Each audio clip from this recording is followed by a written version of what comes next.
राम राम राम राम राम राम राम राम राम राम राम राम राम के सुख राम सुनो विद आणी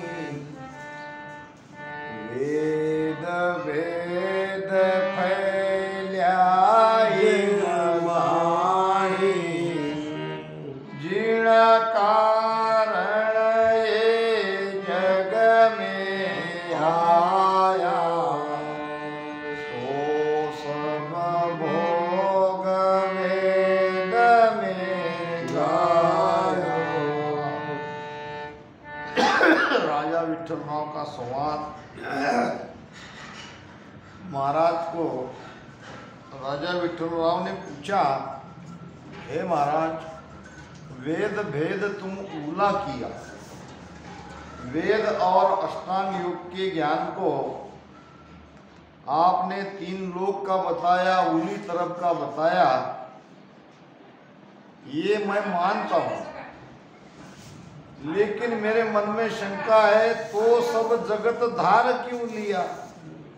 संसार ने वेद के ज्ञान को, योग को धारण क्यों किया? अगर ये 3 लोक यानी हद तक है तो जगत को धारण नहीं करना चाहिए था। और आपने जो ज्ञान बताया वो 4थे लोक का है, सत्स्वरूप का है, तो उसे तो जगत ने धारण नहीं किया। इसका कारण क्या है? जाग जाग सबके मन भावे और खट दर्शन वैराग समावे।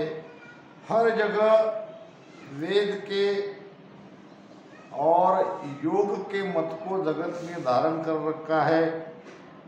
6 दर्शनियों भी ने वेद और भेद की ही महिमा करी है। कहीं से भी सत्स्वरूप का ज्ञान और उनका प्रसार प्रचार उनके मुख से सुना नहीं। इसका क्या कारण है? तो महाराज ने इस प्रश्न के जवाब में कहा कि सुखराम सुनो सब आणी। हे राजा, आपके माध्यम से मैं सभी जगत को ये ज्ञान दे रहा हूँ, ये कारण बता रहा हूँ कि वेद भेद फैल्या इम जानी। वेद का मत और योग का मत संसार में इस कारण से फैला। वो कारण है जिन कारण ये जग में आया। ये जीव जगत में क्यों आया? तो ये जीव जगत में आया 5 विषय का सुख लेने के लिए, शब्द स्पर्श रूप रस गंध। जिन कारण ये जग में आया और सो सब भोग वेद में गाया। अब जीव को जो सुख चाहिए, जो भोग चाहिए, वो कैसे मिले और कम तकलीफ में वो कैसे मिले, ये सब वेदों में बताया गया है। मनुष्य जो चाहता है वो अगर उसे मिल जाए तो उसे वही ज्ञान अच्छा लगता है। तो इस प्रकार ये वेद का और योग का मत जगत जगत में सबको अच्छा लगता है, उसका प्रसार भी हुआ है और सबके मन को वो भाता भी है। इन कारण कोई भेद न पावे, सुनिया बिना पूर्ण विद आवे। वेद वेद जग में बहुई, इन कारण जाने सब कोई। हे राजा, यही कारण है कि जो जीव को सुख चाहिए वो सुख कैसे मिले ये वेदों में बताया गया है। इन कारण कोई भेद न पावे। और सत्स्वरूप की भक्ति में ये विषयों का सुख जब तक ये जीव लेगा या उसका अधीन रहेगा तब तक वो सत्स्वरूप में नहीं जाएगा, ये कहा गया है। इसलिए सत्स्वरूप की भक्ति जगत में उसका प्रसार नहीं हुआ। इस मत को जगत ने बहुत बिरली जगह धारण किया। इन कारण कोई भेदन पावे, सुनिया बिना कुण विदावे। एक तो ये ज्ञान कहीं सुनने को मिलता नहीं, बिरली जगह मिलता। जब कोई ज्ञान को सुने ही नहीं तो उसका भेद कैसे मिले, कैसे प्राप्त हो। वेद भेद जग में वो होई, और इन कारण जाने सब कोई।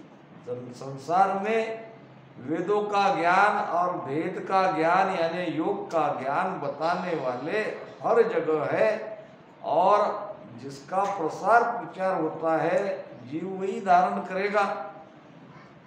जो बात जीव के सामने ज्ञान आया ही नहीं तो जानने का कोई उपाय नहीं।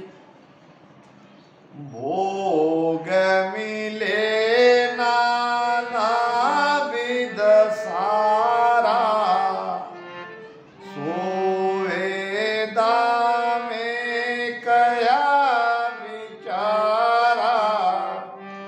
इन कारण धारे सब आई, मोक सुख नहीं सूझे भाई। एक ही कारण है, भोग मिले नाना विध सारा। नाना तरह का भोग वेद के ज्ञान के द्वारा जीव को मिलता है, और वेदों में इसका बखान किया है। इन कारण धारे सब आई। इस कारण जगत ने वेदों के मत को धारण किया है। मोक्ष सुख नहीं सूझे भाई। और आपने जो ज्ञान बताया है, यानी महाराज ने जो ज्ञान बताया है, वो मोक्ष पद का है, वो चौथे पद का है। जब इसका ज्ञान ही कहीं नहीं है, मोक्ष के सुख की कल्पना ही नहीं की जा सकती है, तो अनुभव का ज्ञान है। और भोग का सुख ले सकता है जो, इसलिए उसके बारे में वो जानता है। और मोक्ष का सुख उसके लिए अनजान है। वेद जगत ले स्वार्थ गाया, तीन लोक का सुख बताया। जो आत्म को भावे भाई, सो वेदा में समझ बताई। वेद जगत स्वार्थ ले गाया। जगत को जो चाहिए वो वेदों ने दिया। जगत जिस सुख की कामना करता है वो सुख कैसे मिले, ये वेदों ने बताया है। वेद में हद तक यानी 3 लोक तक के सारे सुख का वर्णन किया है। वो मिलने की उपाय भी वहां पे बताई है। जो आत्म को भावे भाई, जीव आत्मा को ये सुख अच्छा लगता है, भाता है, और सो वेदों में समझ बताई। यही समझ, यही ज्ञान वेदों ने बताया है। इसीलिए स्वाभाविक है जगत ने वेदों के ज्ञान को धारण किया है। रामधारा सिरपुर में 5 दिवसीय सत्संग का प्रारंभ होने जा रहा है आज से। संत मोहनदास जी महाराज की वर्षी प्रीत्यर्थ ये सत्संग का यहाँ आयोजन हुआ है, और उसका पहला दिन आज प्रारंभ हो रहा है। इस सत्संग में आए हुए सभी रामसुनी भाइयों को रामधारा की तरफ से उनका हम स्वागत करते हैं। आगे विठल रावत ज्ञान न फैल्यो,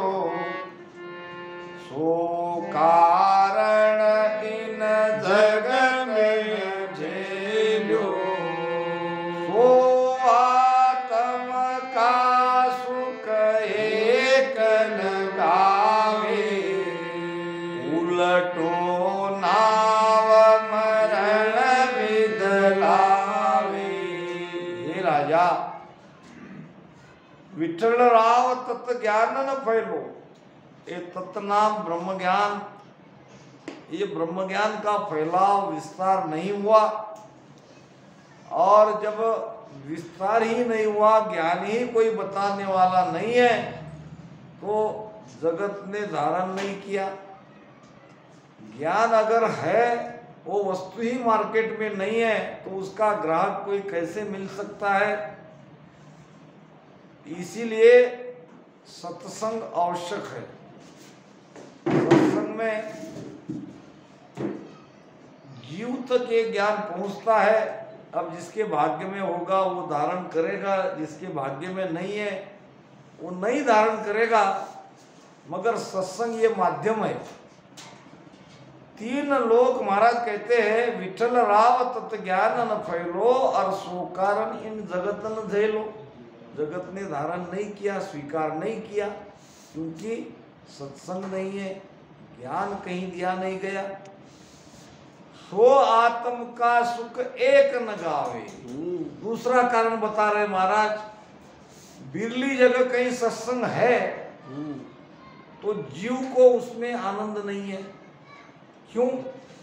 कि आत्म का सुख एक न गावे, विषय सुख की बात यहाँ नहीं निकलती। ये तो कोई अलग सुख की बात कर रहे हैं, ये तो सस्तरूप आनंद पद की बात कर रहे हैं, उस परम सुख की बात कर रहे हैं। तो लोग सोचते हैं कि भाई कब जाएंगे, कब देखेंगे, कितना भजन करेंगे, वो मिलेगा नहीं मिलेगा, कई तरह की शंकाएं इसमें आ जाती है। तो ये अगर यहाँ भी अगर होता परिचय, चमत्कार, रिद्धि सिद्धि, अभी आ जाओ और अभी ले लो, तो यहाँ भी भीड़ बढ़ती थी। भीड़ न बढ़ने का कारण है कि यहाँ आत्मा को जो सुख चाहिए वो सुख नहीं मिलेगा। वो परम सुख की बात हो रही है। ये विशेष सुख से भी अलग सुख है। आनंद एक है विषयानंद। विषय का आनंद सब लेते हैं, सबको उसका अनुभव है। शब्द, स्पर्श, रूप, रस, गंध, 5 विषय। 5 विषय का आनंद लेने वाली 5 इंद्रियां है। और एक है माया का आनंद। रुपया पैसा धन अगर आ गया तो आनंद आता है जीव को। माया के आनंद से भी जीव परिचित है। एक है ब्रह्मानंद, यानी शून्य की स्थिति में जाना, ब्रह्म में पहुंचना। वो भी बिरले ब्रह्मानंद को जानते हैं। ऐसा नहीं है कि ब्रह्म ज्ञान नहीं है, जगत में है। और एक है सत्स्वरूप का आनंद, जो 10वें द्वार के परे जो बाहर निकलेगा वही सत्स्वरूप के आनंद को प्राप्त करेगा। तो ये तो जगत को लगता है कि ये तो सब मरने की बात है, और मरना कोई नहीं चाहता। उल्टो नाव मरण भी दिलावे। ये जो भक्ति है, ये जो ज्ञान है, ये तो सब वहां की बात कर रहे हैं कि भाई तुम आगे क्या होगा। मनुष्य जीवन में 100 साल के बारे में ही सोचता है।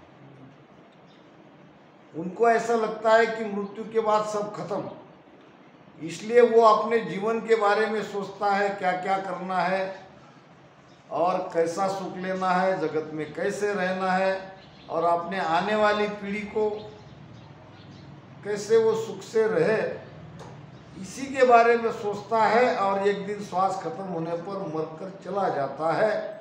और ये बहुत बड़ी भूल है, क्योंकि मृत्यु शरीर की होती है, जीवात्मा की मृत्यु नहीं है। आत्मा अमर है। शरीर के द्वारा जो उसने कर्म किया है वो कर्म उसको आगे भुगतना पड़ेगा। तो ज्ञान ये सिखाता है कि तुम आगे भी जीवित हो, तुम मरने वाले नहीं हो। तुम्हारा आगे क्या होगा इसके बारे में आज सोचो।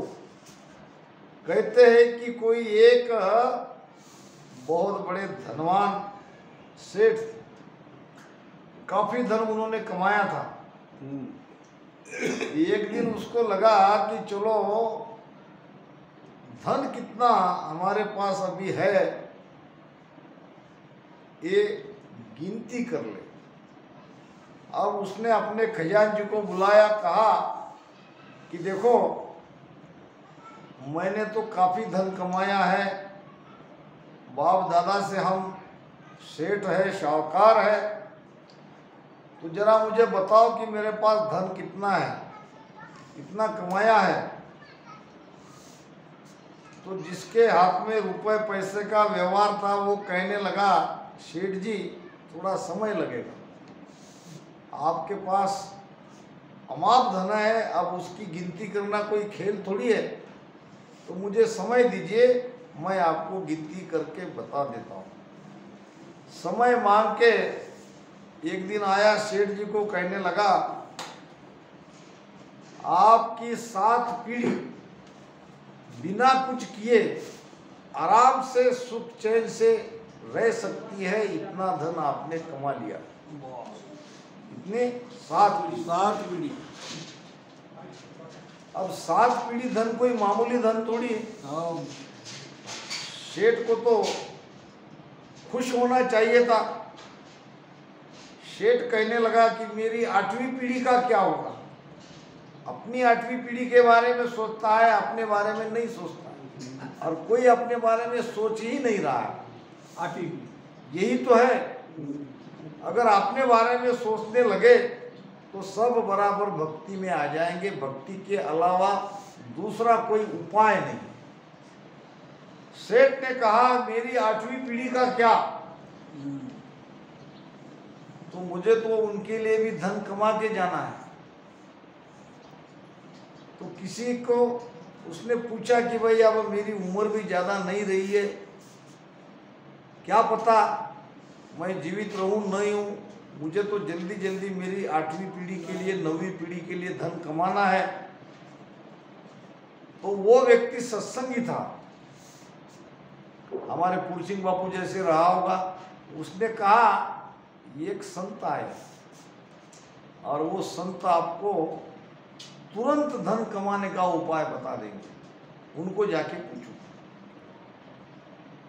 लालची लोभी आदमी पैसे कमाने का तरीका अगर कोई बताता है, वो भी जल्दी कमाने का, तो वो तुरंत वहां चला जाता है।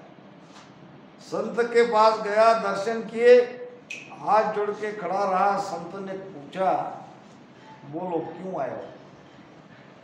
कि मुझे एक सत्संगी भाई ने भेजा है, आपके पास उपाय है जल्दी जल्दी धन कमाने का, मुझे बताओ, मेरी 8वीं पीढ़ी के लिए मुझे कमा के जाना है। संत ने कहा है, बिल्कुल आप सही जगह आए हो, मेरे पास एक से एक बढ़िया उपाय है, जल्दी से जल्दी धन कैसे कमाना है। सेठ कहने लगा, जल्दी बताओ, मैं जल्दी धन कमाना चाहता हूं, देर मत करो, देर मत करो। अब संत ने कहा कि ऐसा है, मैं उपाय तो तुमको बाद में बताऊंगा, मेरा एक काम करो। एक क्या 10 काम करूंगा, बताओ क्या करना है। इस गांव में एक बुढ़िया है, अकेली है और बेचारी बहुत गरीब है। तुम जाके उसको 2 किलो आटा देके आओ, गेहूं का आटा 2 किलो, हाँ 2 किलो देके आओ। मैं तो 2 क्विंटल लेके दे दूं, 2 किलो की क्या बात है। कोई बात नहीं, जितना वो ले सके उतना आप दे के आओ, और वहां से यहाँ आते मैं आपको धन कमाने का तरीका बताता हूँ, बहुत सारा धन आप कमा लोगे, चिंता मत करो। अब दीवान जी को कहा कि जल्दी से जल्दी गाड़ी में आटा भरो, 2-3 बोरे, और उस बुढ़िया को देना है। सेठ जी भी गए, दरवाजा खटखटाया, अंदर से एक बुढ़िया निकली। कहा कि भाई आप बहुत गरीब हो और संत ने आपके पास भेजा है, हम आपके लिए ये आटा लाए हैं। वो कहने लगी, मुझे तो कोई आवश्यकता नहीं है। अरे भाई आवश्यकता नहीं है तो भी ले लो। अरे भाई क्यों लूं? बहुत आग्रह करने पर, विनती करने पर भी वो नहीं ले रही। फिर कहने लगे, भाई 1-2 किलो तो रखो, हम लाए हैं। माता जी कहने लगी, मेरा आज का भोजन हो गया। हो गया। मेरा आज का भोजन हो गया। हो गया। अच्छा, कल के लिए रखो, तो कल का कल देके जाएगा। कल देके जाएगा। कल का कल देके जाएगा। बुढ़िया की बात सुनकर सेठ को आश्चर्य हुआ। इसके पास खाने के लिए कुछ नहीं है, आज का भोजन इसने कर लिया है, कल के लिए कोई तैयारी नहीं है, घर में एक दाना नहीं है, और ये कह रही है कि कल का कल लेके जाएगा। कल देके जाएगा। ले नहीं रही है। और मैं नादान 7 पीढ़ी तक धन मेरे आगे आने वाले पीढ़ियों के लिए तैयार है, और 8वीं पीढ़ी के लिए मैं सोच रहा हूँ, और ये बुढ़िया कल का भोजन नहीं ले रही है। ज्ञान मिल गया। ज्ञान इसी तरह से मिलता है। संसार में, जगत में हमें ज्ञान मिलता है, लेने वाला चाहिए। हर घटना में ज्ञान मिलता है, ज्ञान घटित होता है। सेठ वापस संत के पास गया नहीं, वही बुढ़िया की बात सुन के उसको बैराग हो गया और कह दिया कि भाई अब कोई धन कमाना नहीं है, कोई करना नहीं है, अब जो है उसको सत काम में लगाओ। तो कहने का मतलब, जगत जो स्वार्थ है वो अगर कहीं पूरा होता है तो उस ज्ञान को धारण करने के लिए वो तड़पता है, और सत्य ज्ञान इसलिए पीछे रह जाता है क्योंकि ये मन का सुख जहाँ है वो सामने आ जाती है। और विठलराव को महाराज ने ये भी कहा है कि सब जीवात्मा का सुख चाहते हैं, विश्व का सुख चाहते हैं। ये मरने की विधि, ये आगे की विधि कौन लेगा? विश्वास ही नहीं है कि वे मरने के बाद भी हम जीवित रहेंगे। मरने के बाद भी जीवित रहेंगे, और उसका सारा निर्णय आज करना पड़ता है। भक्ति करने का कारण और क्या है? हमें बिल्कुल बताया गया है, और हमारा विश्वास है कि ये शरीर छूटने के बाद भी हम जीवित रहेंगे, और कर्म के अनुसार 84 में अगर जाना है तो वो 84 को आज ही उसका छुड़ा ले। हम क्यों ना आगे भी आनंद में रहे, आज भी आनंद में रहे। आत्म राज जगत में होई, परमात्म को राज न कोई। यारी संगत जीव बुध धारी, आनंद लोक तू दियो विसारी। आत्म राज जगत में हो। आत्मा का राज यानी क्या? जगत में विषयों का ही सुख का राज है। जहाँ भी जाओगे, इंडिया जाओ, अमेरिका जाओ, ब्रिटेन जाओ, कहीं जाओ, कहीं चले जाओ, सुख वही है, 5 विषयों का। और सारे जगत में ये जीवात्मा का, विषयों का सुख का ही राज चल रहा है। सब वही सुख ले रहे हैं और उसी सुख को बढ़ाना चाह रहे हैं। ये सुख कभी खत्म न हो जाए, इसकी कोशिश में सब लगे। ये बात अलग है कि यही 5 विषयों से भी बढ़िया सुख, ये तो 5 विषयों का सुख त्रिकुटी में मिलता है। यहाँ तो कोई पल भर का है, क्षणिक सुख है, मगर यहाँ तो अखंड मिलता है। और इससे भी आगे जाओगे तो परम सुख मिलता है, मगर उसके लिए तैयारी नहीं, रुकना नहीं चाहता है, अभी के अभी सबको होना। और यहाँ कौन जाए सत्संग में, कौन भजन करे, फिर संतों को पास जाओ, वेद लो, भजन करो, फिर शब्द जगाओ, फिर एक एक स्थान को पार करो, फिर मिलेगा त्रिकुटी 10वें द्वार में जाएंगे तब। ना रुकने का किसी के पास न समय है, सब चाहते हैं इस हाथ ले, इस हाथ दो, उसके लिए देने की भी तैयारी है। कुछ तुम चाहते हो तो ये भी ले लो, मगर हमको दे दो। और नादान ये समझ नहीं रहे कि ये दुनिया कितने दिन की है, हमारी आयु कितने दिन का है, हमारा जीवन कितने दिन का है, और ये सुख तो हम ले रहे हैं, इससे ज़्यादा और क्या मिलेगा। मगर संसार में आत्म का राज है, आत्म का सुख चाहते हैं, और परमात्मा का सुख कोई चाहता ही नहीं। विडंबना ये है, किसी को वो आनंद नहीं चाहिए। जो चाहिए वो बहुत बिरले है, वो बड़भागी है तो वो बहुत बिरले है। यारी संगत जीव बुद्धधारी, यानी है सुख के प्राप्ति की ही संगत ये जीवात्मा करने लगी और फिर वो आत्मा से जीव बन गई। अब वो ज्ञान से अज्ञान अवस्था में आ गई, अब वो जीव बन गई और आनंद लोक को दियो विसारी। अब जीव बनने के बाद फिर भूल हो गई और आनंद लोक की प्राप्ति, आनंद लोक के सुख की प्राप्ति को पूरी तरह से भूल गए। जैसा वो गधा हाथी का प्रमाण महाराज ने वाणी में दिया है कि गधा के झुंड में एक हाथी का बच्चा आ गया और अपने परिवार से बिछड़ गया। और जब कुम्हार ने देखा कि गधों के साथ एक हाथी का बच्चा भी आया है तो उसको लगा चलो ठीक है, हाथी तो हाथी है, बहुत बलवान प्राणी है, कोई न कोई काम उससे लेते रहेंगे। अब धीरे धीरे वो गधों के साथ रहते रहते रहते अपना हाथीपना भूलता गया और उसके अंदर गधों का सारा स्वभाव आ गया। अपने आप को वो हाथी न समझते हुए गधा समझने लगा। उसका नाम भी रखा गया गधा हाथी। अब ये तो खुलासा तब हुआ जब एक दिन जंगल में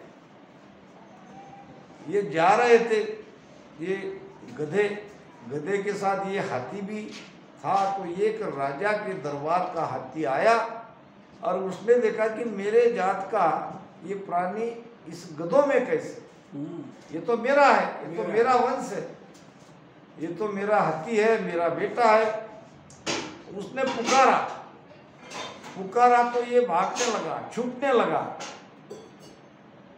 अपनी भाषा में, अपनी बोली में कहा कि भाई तू मेरा है, तू इस गधों में कैसा। तो वो कहने लगा नहीं, मैं तुम्हारा नहीं हूँ, मैं इनका हूँ, मैं इनके साथ पला हूँ, इनके साथ बड़ा हुआ हूँ, इनके संस्कार मेरे अंदर है और मैं जिस स्थिति में हूँ वो स्थिति में ठीक हूँ। तुम मुझे कुछ समझाओ मत, कुछ कहो मत, मैं मेरे स्थिति में राजी हूँ।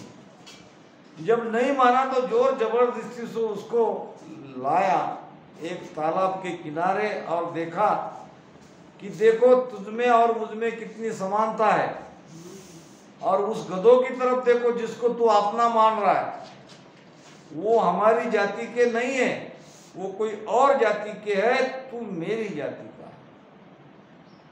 फिर जब उसको अपने स्वरूप की पहचान बताई तब वो गधा हाथी माना, मैं गधा नहीं हूँ, मैं हाथी। बस यही हाल ये जीव का हुआ है। सभी जीव अपने आप को इसी दुख में रहना चाहते हैं, इसी संसार में रहना चाहते हैं, अपने आप को जीव ही मान रहे हैं। मगर सदगुरु सुखराम जी महाराज के जैसे संत जब आते हैं, जब वो ज्ञान देते हैं कि तुम जीव नहीं हो, तुम इसमें क्यों पड़े हो, तुम्हारा देश तो अलग है, तुम तो हंस हो, तुमको तो वो आनंद लोक में जाना चाहिए, इस विषय के सुख में, इस मृत्यु लोक में तुम क्यों अटके हो, तुम क्यों अपने आप को मनुष्य समझ रहे हो, तुम क्यों अपने आप को हंस नहीं समझ रहे हो। तो यही हाल हमारा हो रहा है। संगत के अभाव में ये जीवपना धारण करके सुख दुख भोग रहा है। कितने युगे से ये जन्मा, कितने युगों में ये कितनी बार मरा, इसका कोई वार पार नहीं है। इसीलिए आनंद पद को, आनंद लोक को ये भूला बैठा है और ये भ्रमित है, अज्ञान है। जब तक इसे ज्ञान नहीं मिलेगा, जब तक कोई भ्रम दूर करने वाला नहीं आएगा, तब तक उस पद की प्राप्ति करना असंभव है।